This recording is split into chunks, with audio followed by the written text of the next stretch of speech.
Bueno, bienvenidos a la sesión que le vamos a dedicar al núcleo temático de la potencia y límites de la razón. Quiero que miréis hacia la pantalla, por favor, para centrarnos un poco al final de los materiales donde tenemos el peso específico de cada uno de los apartados para la prueba de la LOMLOE, perdón, para la prueba de la EBAU. En la Comunidad Valenciana vemos que en la filosofía moderna tenemos el renacimiento, el nacimiento de la modernidad europea, que era un núcleo contextual, luego la necesidad de un fundamento seguro para el conocimiento. Aquí hemos visto a Descartes, Locke y Hume, Descartes, Hume y Kant, perdón, es un núcleo temático. Cuestión del origen y fundamento de la sociedad del poder, el tema de política, que es un núcleo contextual, ¿vale? El debate metafísico moderno, la filosofía crítica de Immanuel Kant y el problema de la metafísica como poder, como saber, ¿vale? Esto lo hemos visto juntos, ¿vale? La necesidad de un fundamento seguro para el conocimiento y el debate metafísico moderno, porque Kant es el que le establece unos límites al conocimiento, ¿vale? Bien, el proyecto ilustrado, que es el que vimos ayer, y hoy vamos a ver potencia y límites de la razón. Espero empezar y terminarlo hoy, ¿vale? Ayer empezamos con el proyecto ilustrado, ¿no? Que ensalzaba la razón por encima de absolutamente todo, era una confianza desmesurada en la razón. La razón nos liberaría a los seres humanos del sufrimiento. Mediante la razón, el conocimiento y la ciencia tendríamos un progreso indefinido. Sin embargo, no tardará en hacerse evidente que la razón también genera monstruos, ¿vale? Y es lo que vamos a ver en este tema, potencia y límites de la razón humana, ¿vale? Luego hay otro que es ilustración y democracia, ¿vale? Que aparece aquí como contextual y directamente me lo voy a saltar. Me lo voy a saltar, ¿por qué? Porque en el que hemos visto de política, ¿vale? En el fundamento de la sociedad del poder, ya hablamos de Jean-Jacques Rousseau como el padre de la democracia. En el proyecto ilustrado también hablábamos de Rousseau como el padre de la democracia. Entonces, me parece que este tema, ilustración y democracia, está suficientemente explicado ya. ¿Vale? Cómo la ilustración acaba propiciando la democracia, entre otras cosas, por la figura de Voltaire y Jean-Jacques Rousseau. Entonces, solo vamos a ver potencia y límites de la razón, que es el que intentaremos ver hoy, y por último, la lucha de los derechos, la lucha por los derechos, el feminismo de la modernidad. Mary Wollstonecraft y Olympe de Gouges. Lo que quiero decir es una sesión para potencia y límites de la razón, otra sesión para Mary Wollstonecraft y otra sesión para Olympe de Gouges, ¿vale? Y esto es lo que entra en esta evaluación, ¿ok? ¿Nos ha quedado claro a todo el mundo? Por lo tanto, nos queda esta sesión y dos más. Y haremos una última sesión en la cual vamos a hacer un repaso del glosario de términos que os he dejado al final del bloque de filosofía moderna. Tenéis un apartado que es posibles términos para analizar en el examen. Entonces, el cuarto día o el cuarto día lo que vamos a hacer es leer estos términos para preparar el examen, ¿ok?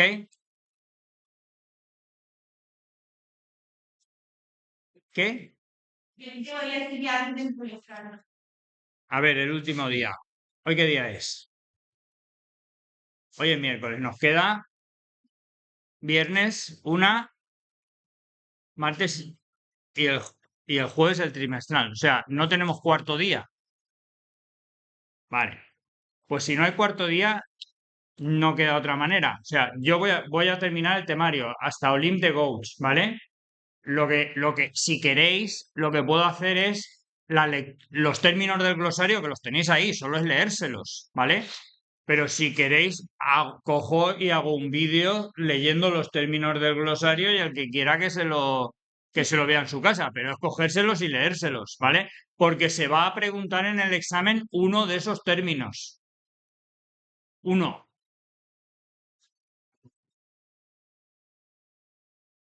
déjame que lo piense. Déjame que lo piense, ¿vale? Pues nada, sin más, empezamos porque queremos terminar hoy este núcleo temático, potencia y límites de la razón. La ilustración, como vimos el otro día, ayer como movimiento intelectual, promovió la razón como medio fundamental para alcanzar el progreso, la justicia y la verdad. Qué bonito, ¿eh? Y ataremos los perros con longanizas. La verdad es que es un ideal fantástico, ¿eh? Y efectivamente, la razón, como nos dice Kant, sapere aude, atrévete a pensar. La razón nos ha liberado de la religión, nos ha liberado de las tutelas anteriores, ¿vale? Sin embargo, parece que la idea de que mediante la razón alcanzaríamos el progreso, la justicia y la verdad, con el paso del tiempo, oiga usted, lo del progreso, hay gente quien la cuestiona. La justicia, está claro que no, sigue habiendo un montón de injusticia social.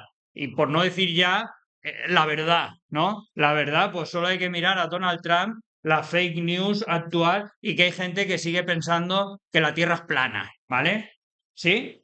Entonces, como mínimo podemos cuestionarnos si realmente la razón ha alcanzado estos objetivos que se pretendía, ¿no? De el progreso, la justicia y la verdad.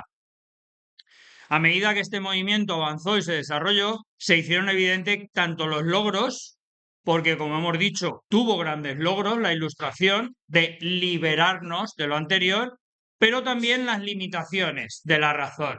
¿eh? Entre otras cosas, os lo adelanto ya. Con la razón solucionará los problemas humanos. Dices, ya, es que los problemas humanos son de otra índole. ¿eh? O la gente que piensa en el desarrollo del conocimiento científico solucionará los problemas humanos. Pero si es que los problemas humanos no son problemas científicos, son problemas de otro tipo, ¿no? Que no va a solucionar la ciencia. Bien, a través de un análisis profundo se pueden identificar diversas corrientes filosóficas que resaltan la exaltación de la razón, así como las críticas y consecuencias que surgieron en respuesta a su uso excesivo o inapropiado. Bien, la exaltación de la razón. Durante la Ilustración, la razón se elevó a la categoría de máxima autoridad. Esto ya lo vimos ayer, en la búsqueda de la verdad. Filósofos y pensadores argumentaron que la capacidad racional del ser humano debía ser la guía principal en todos los ámbitos de la vida, desde la ética hasta la política, ¿vale? La razón debía guiarlo todo. Una de las grandes aportaciones de la filosofía kantiana será la de la universalidad. En su obra Crítica de la razón práctica, recordemos que hemos estudiado a Kant en temas anteriores y vimos su crítica de la razón pura, ¿vale? Hace una crítica de la razón a nivel teórico, pero también hizo una crítica de la razón práctica, No solo qué debemos conocer, qué podemos conocer, sino qué debemos hacer, ¿vale? Entonces, en la crítica de la razón práctica, Kant analiza qué debemos hacer, cómo nos tenemos que comportar los seres humanos, ¿vale? ¿Cómo debe ser nuestra acción, nuestra ética, en definitiva? Vale, y Kant estableció el imperativo categórico como una regla moral que se puede deducir a partir de la razón. Es decir, es la razón en Kant la que guía la acción humana mediante el imperativo categórico. ¿Qué dice el imperativo categórico? Mirad, el imperativo categórico es una reformulación de la regla de oro. La regla de oro es aquella de no le hagas a los demás lo que no quieras que te hagan a ti, ¿vale? Pero este no le hagas a los demás lo que no quieras que te hagan a ti, realmente es una regla negativa. No le hagas, no hagas a los demás, ¿vale? No dice nada de lo que hay que hacer, solo habla de lo que no hay que hacer. Sin embargo, Kant le dio la vuelta a esta regla y la reformuló, de manera que haz a los demás lo que te gustaría que los demás hicieran contigo, ¿vale? Esta es la reformulación de la regla kantiana, el imperativo categórico, ¿vale? Actúa solo según aquella máxima por la cual puedas querer que al mismo tiempo se convierta en ley universal. Actúa, veis cómo no es no hagas, sino haz. Actúa solo de esa manera que pudieras querer que todos hagan lo mismo. ¿Qué vas a hacer tú? ¿Vale? Démonos cuenta, ¿eh? Es, es impresionante, ¿no? El gran legado de Kant en el terreno de la ética es la universalidad. ¿Cuándo una acción es buena o es mala? Cuando yo podría querer universalizarla, cuando yo podría querer que todos hicieran lo mismo, ¿vale? Vamos a poner un ejemplo tonto. Ejemplos tontos. A ver, tirar papeles al suelo. ¿Eso está bien o está mal? ¿Está bien o está mal? ¿Mal por qué? ¿Mal por qué? Eso es lo que hay que preguntarse. ¿Por qué está mal? Y entonces Kant te preguntaría, ¿tú podrías querer vivir en un mundo en el que siempre, absolutamente todo el mundo en cualquier situación lo estuviera tirando todo por el suelo? ¿Te gustaría vivir realmente en ese mundo? No. Pues entonces está mal tirar papeles al suelo, ¿vale? Esto es muy simple, ¿vale? Es una regla muy simple. Actúa de tal manera que pudieras querer que todos actúen igual que tú, ¿vale? Mentir, ¿está bien o está mal? Está mal. ¿Por qué? ¿A ti te gustaría vivir en un mundo donde absolutamente todo el mundo mintiese en todas las situaciones? ¿Se podría universalizar lo de mentir? Dice, la sociedad se hundiría. Si todo el mundo mintiese siempre, se acabaría la confianza, se acabaría la cooperación, se acabaría, o sea, la sociedad desaparecería directamente, ¿no? O sea, la sociedad depende de cierto grado de confianza. Entonces Kant te dice, pues mentir está mal, ¿vale? La única regla de oro, ¿eh?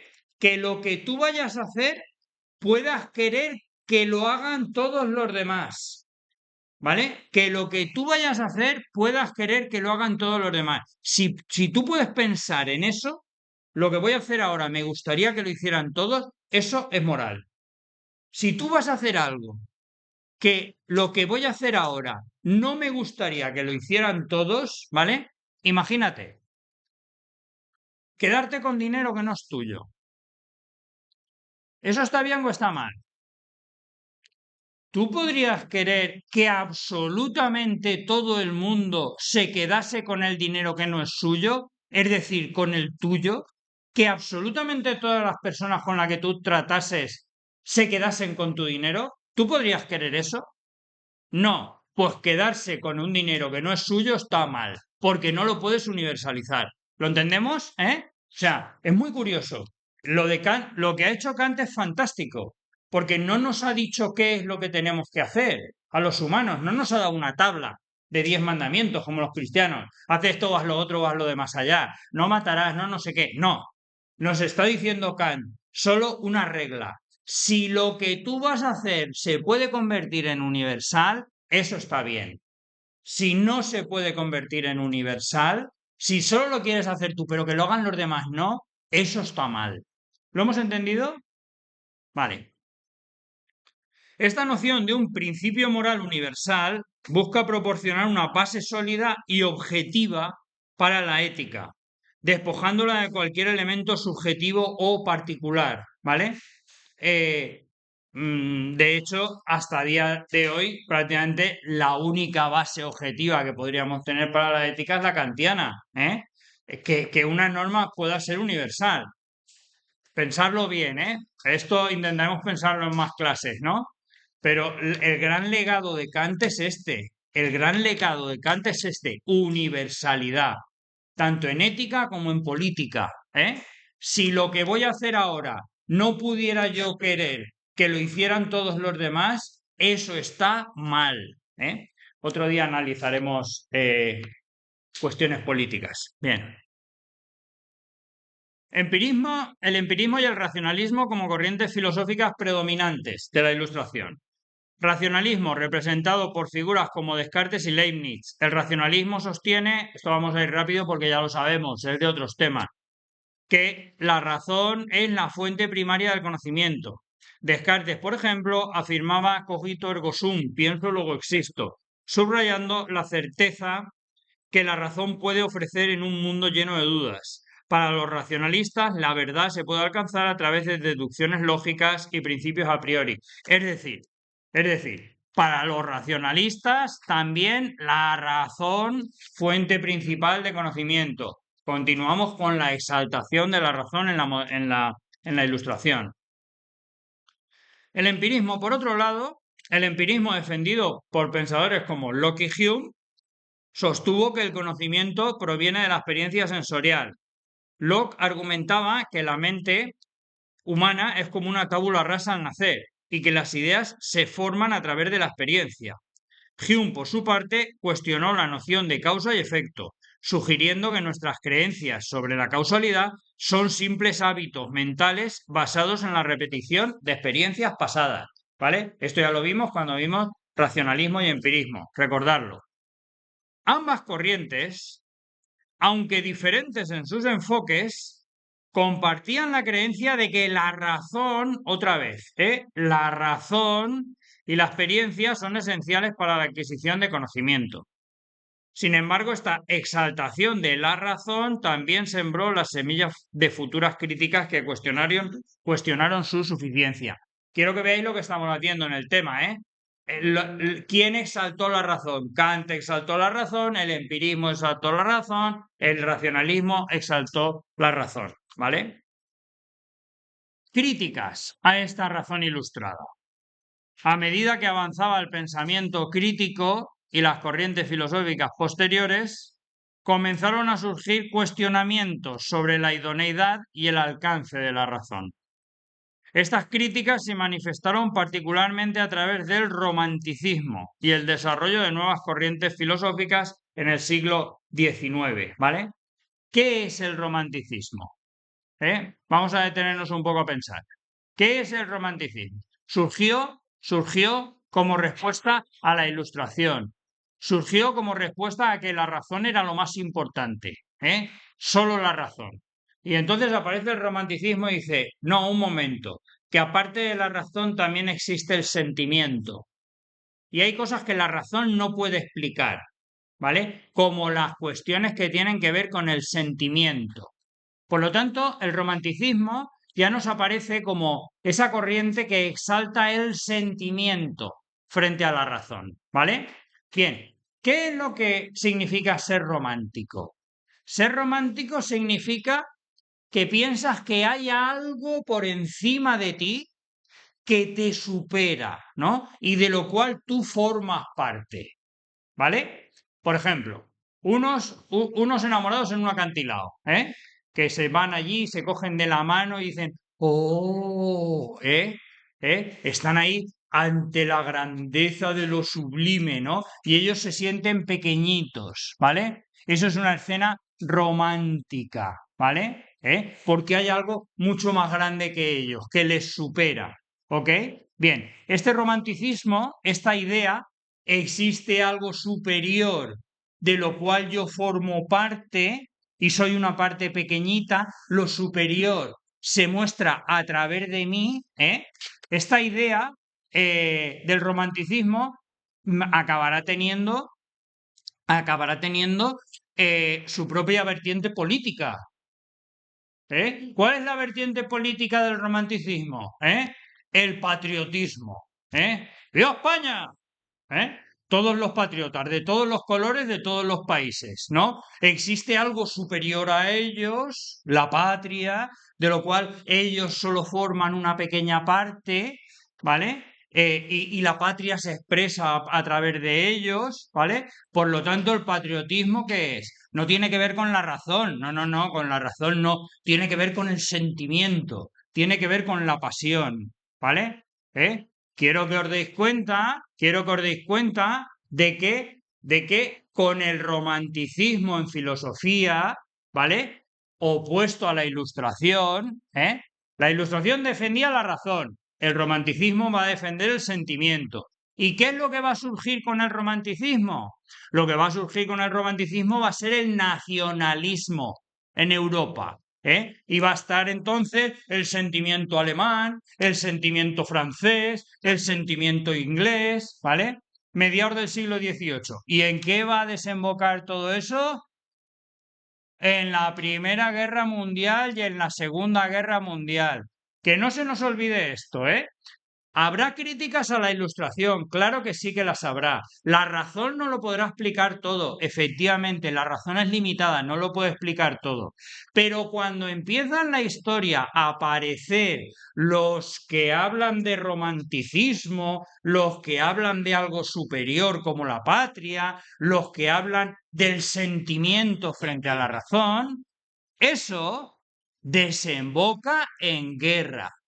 ¿Vale? Lo digo por si nos está sonando algo de lo que está ocurriendo en la actualidad, ¿eh? Con Donald Trump, con los aranceles, con el auge de las derechas otra vez en Europa, con los que se ponen la banderita de lo español y cosas por el estilo, ¿eh?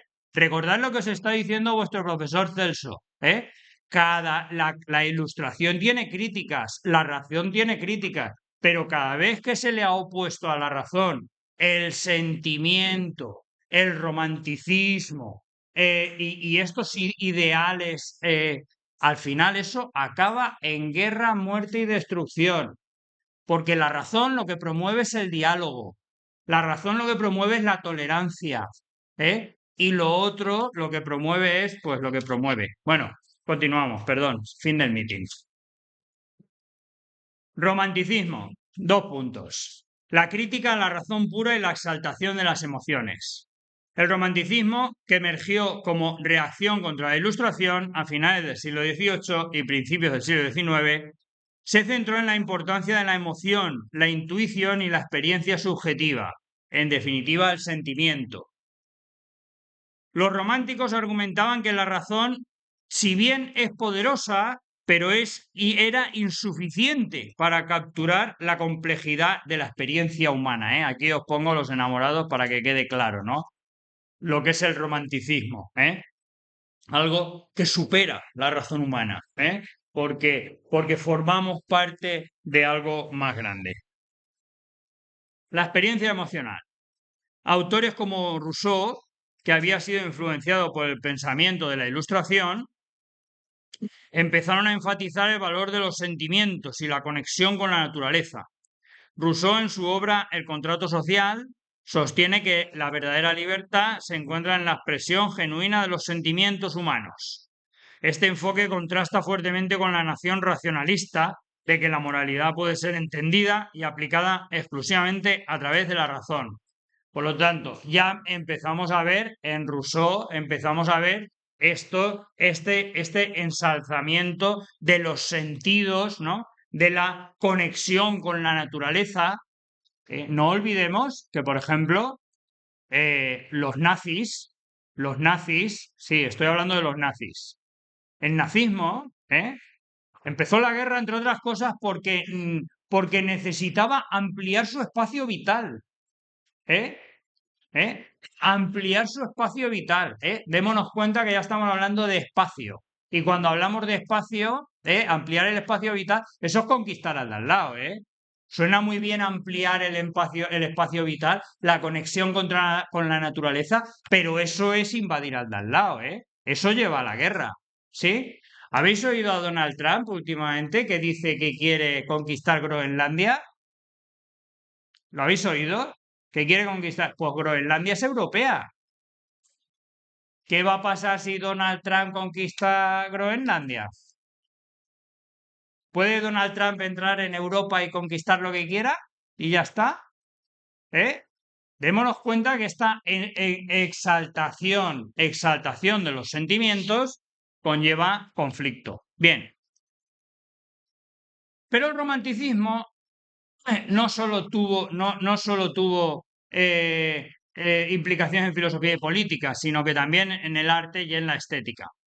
El romanticismo también valoró el arte como forma superior de conocimiento. La poesía, la música y las artes visuales se convirtieron en expresiones del alma humana que iban más allá de la lógica. Poetas como William Wordsworth y artistas como Caspar David Friedrich exploraron la conexión entre la naturaleza humana y las emociones humanas, argumentando que la experiencia estética proporcionaba una comprensión más profunda de la realidad.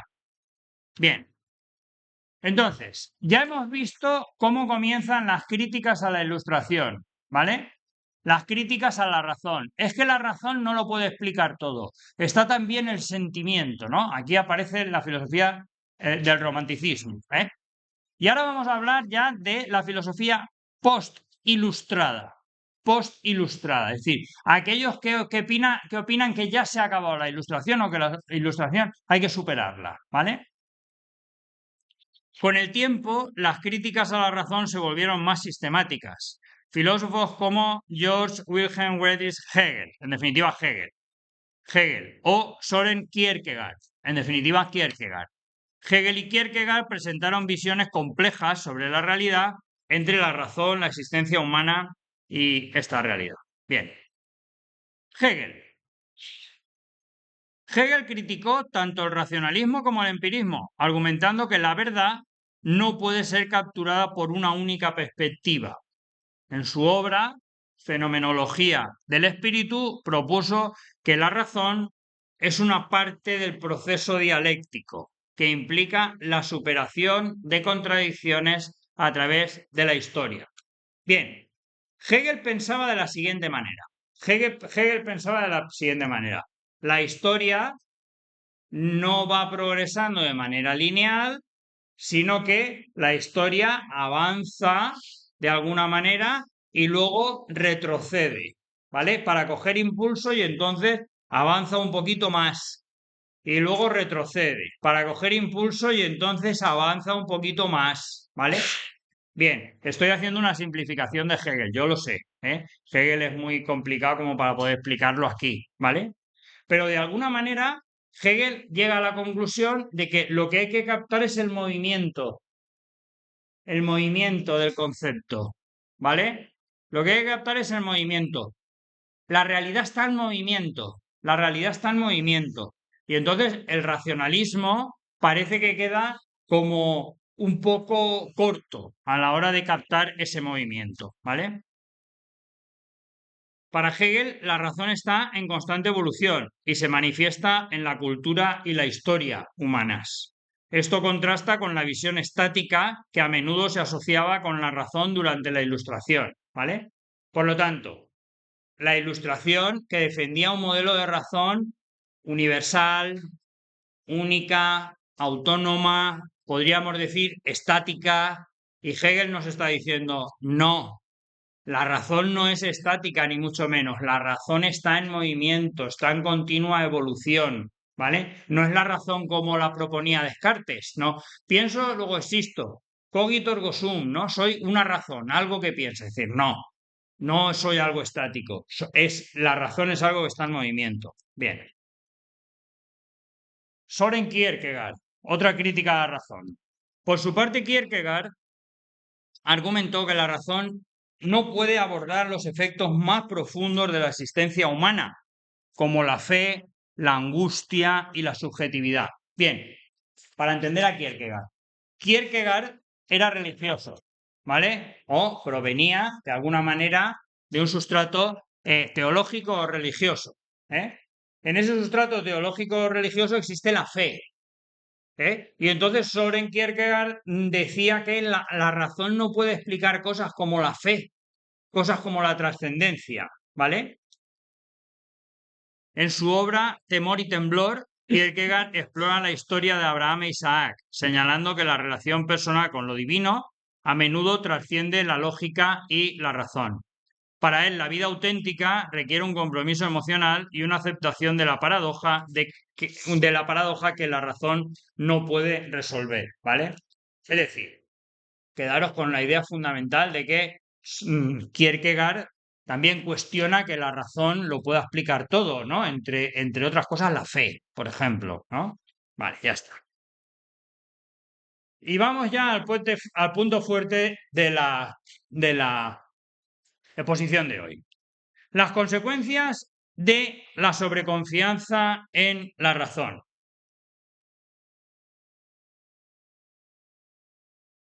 Si bien la exaltación de la razón durante la Ilustración condujo a numerosos avances en el conocimiento y la sociedad. Es verdad, como os he dicho, consiguió la Ilustración muchos avances, consiguió una liberación, ¿eh? Sin embargo, también tuvo consecuencias inesperadas que emergieron en los siglos XIX y XX. Entre estas se encuentran los totalitarismos y la fragmentación del conocimiento. Mirad, ¿por qué los totalitarismos? Hay una obra que se llama Dialéctica de la Ilustración, de Adorno y Horkheimer, ¿eh? En la cual Adorno y Horkheimer nos dicen que los campos de exterminio nazis, ¿sabéis lo que son los campos de exterminio nazis? Miradme, por favor, todos, ¿sabéis lo que son los campos de exterminio nazis? Yo creo que es un punto fundamental de este año. ¿Sabéis lo que son? El sitio donde se mató a 7 millones de judíos de manera sistemática, ¿vale? Las fábricas de la muerte, ¿sí? Lo sabéis, ¿no? Muy bien. Hay gente que piensa que esos sitios fueron irracionales. Pero Adorno y Horkheimer nos enseñaron que no fueron irracionales, todo lo contrario. Se cogía a un judío, si se le ponía a trabajar, se le daban solo 800 calorías diarias, porque con 800 calorías diarias se mantendría vivo más o menos unos 3 meses. ¿Vale? Lo utilizaban de mano de obra esclava. A los 3 meses había perdido tanto peso que ya se podía cargar con él. Se le gaseaba en un cuarto a través de una chimenea tirando ciclón B, ¿vale? Un producto adrede para gasear judíos, ¿eh? Entonces, como ya pesaban poco, otros judíos los cargaban en un carro, los metían a un horno crematorio. Primero les arrancaban los dientes de oro si tenían, les cortaban el pelo porque con el pelo se podía hacer otras cosas, ¿vale? Como trajes o lo que fuera, ¿eh? Y luego se les metía al horno crematorio. De ahí salían cenizas. Esas cenizas eran ricas en nitratos porque eran de hueso. Se acababa moliendo lo que no se había quemado y luego se le tiraba a los campos para abonar el terreno que otros judíos estaban cultivando, ¿vale? Para sacar de ahí alimentos. Entonces la pregunta es, ¿que este proceso es irracional? ¿Que es irracional? Y Adorno y Horkheimer nos dice, no, es una aplicación radical de la razón. Es ese momento en el que los humanos dejan de ser humanos porque la razón los trata como números, ¿vale? Y entonces los puedes medir, pesar, los puedes convertir en beneficio, ¿vale? Es decir, los campos de exterminio, nos dicen Adorno y Horkheimer, nos tienen que dar mucho miedo. Claro que nos tienen que dar mucho miedo, pero no porque fueran una barbaridad irracional, no, nos tienen que dar mucho miedo precisamente por lo contrario, porque es eso que podemos llegar a hacer los seres humanos mediante nuestra razón. ¿Lo hemos entendido? ¿Vale? ¿Lo hemos entendido? La razón, lo voy a decir de otra manera, lo voy a decir de otra manera. La razón es como un cuchillo, hijos míos.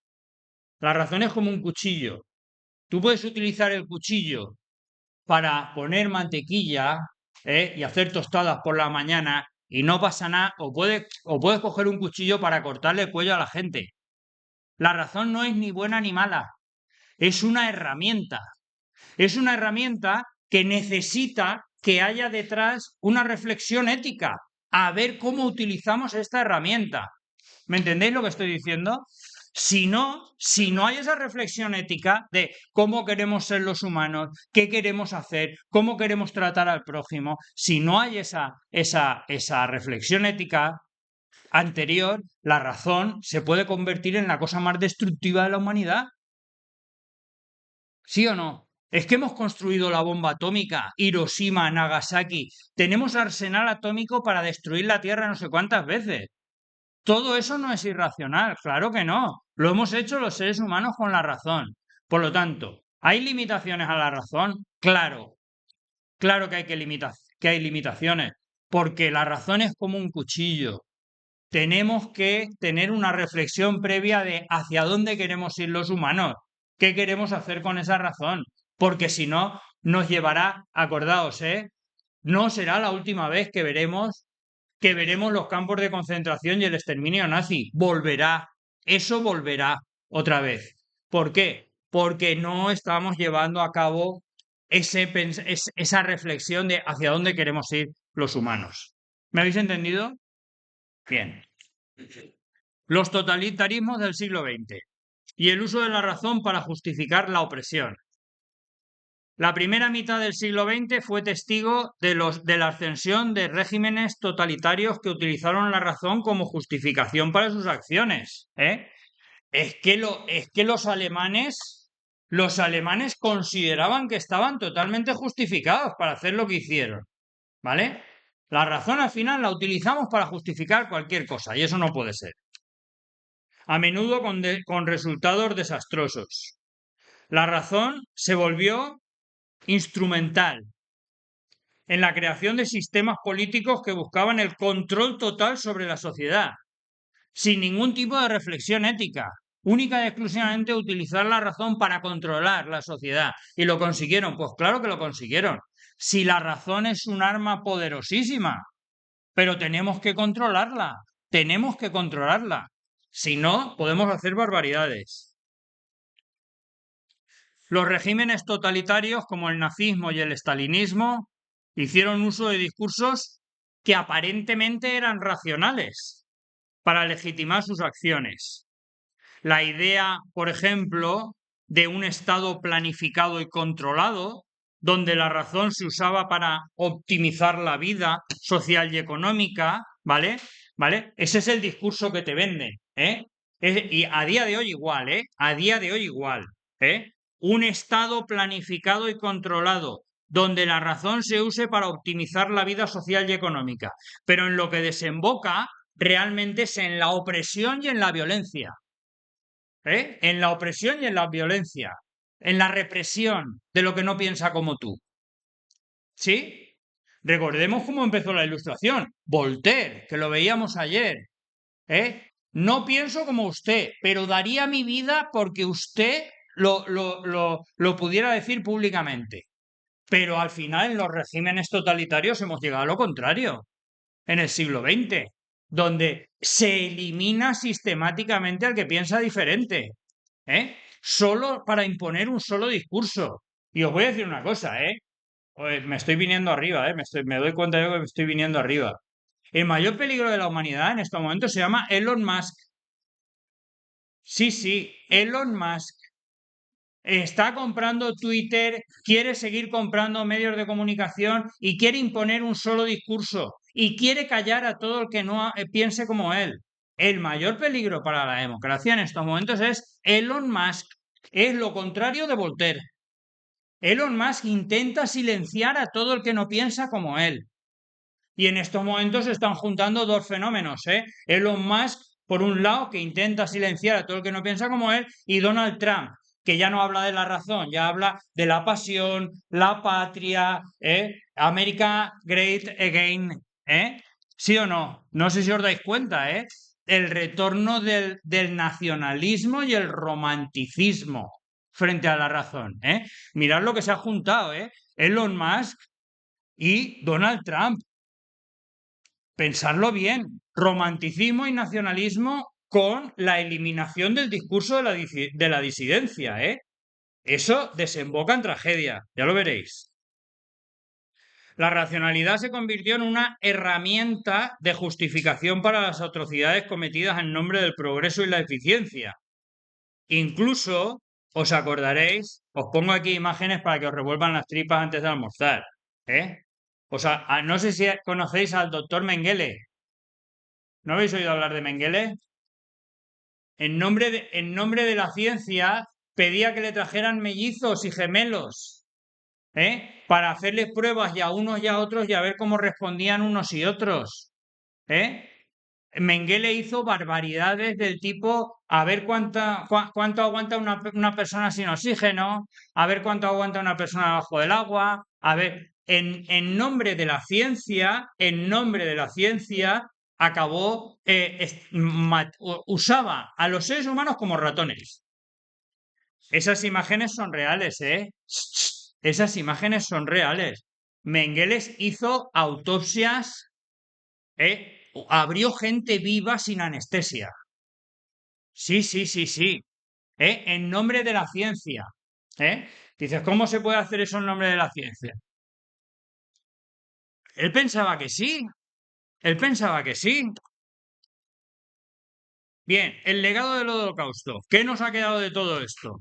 Los horrores del Holocausto y otras violaciones de derechos humanos han llevado a una profunda reflexión sobre el papel de la razón en la historia. Como os he dicho, las obras que os he nombrado antes. Adorno y Horkheimer, en la obra Dialéctica de la Ilustración, analizó cómo la razón, lejos de ser un medio para la emancipación, como empezaba la razón, ¿os acordáis? La razón os hará libres, decía Kant.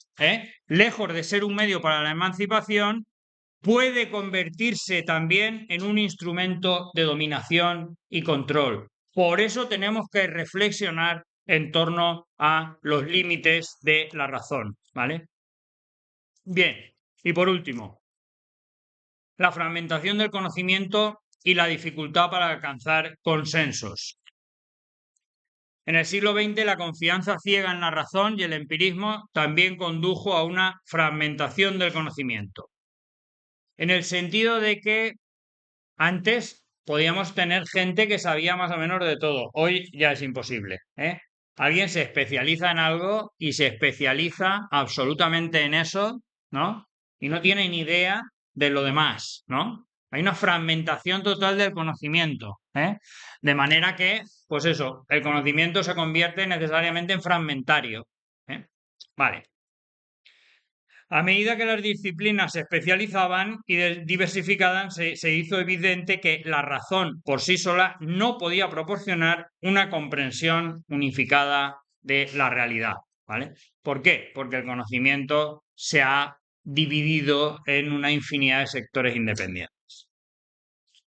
Las ciencias y las humanidades, fractura que llega hasta el día de hoy. Mirad, esa imagen es suficiente significativa sobre la diferencia entre conocer y saber, ¿vale?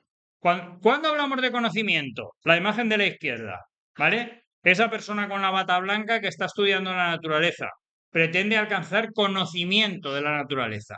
¿Cuándo hablamos de saber? El de la derecha que está en una biblioteca. Ese pretende abarcar el saber de la humanidad, ¿vale? Pero el saber es literatura, filosofía, el pensamiento de la humanidad. ¿Entendéis la diferencia? ¿Vale? Es la diferencia entre saber y conocer. El saber es humanístico, el conocimiento es científico y natural. Bueno, ni qué decir tiene, ¿no? Vosotros estáis en una clase de letras, en estos momentos esta es una clase de letras, ¿no? Se supone que vosotros a lo que aspiráis o lo que pretendéis es abarcar el saber de la humanidad. ¿Sí? Bien. Las ciencias y las humanidades. La división entre las ciencias naturales y las ciencias sociales, así como la dificultad para integrar diferentes enfoques epistemológicos, llevó a debates interminables sobre la naturaleza del conocimiento. Este fenómeno se intensificó en la era contemporánea, donde las diversas disciplinas a menudo parecen hablar lenguajes diferentes. Bueno, un momento y terminamos ya. La búsqueda de consenso. En un mundo caracterizado por la diversidad de opiniones y perspectivas, hay una dificultad clara para alcanzar consenso entre nosotros. La razón, en lugar de unir las personas en un marco de común, ha llevado a una polarización. Solo tenéis que ver la política actual, ¿no? Entre azules y rojos, entre esto y lo otro. Hay una polarización. Terminamos ya, un momento. Una polarización de la sociedad y una fragmentación del discurso público. La incapacidad para establecer un terreno común entre diferentes perspectivas ideológicas y culturales ha hecho que la deliberación racional se convierta en un desafío constante. Bueno, terminamos aquí. Si queréis las conclusiones os las leéis en casa y ya está. ¿Ok?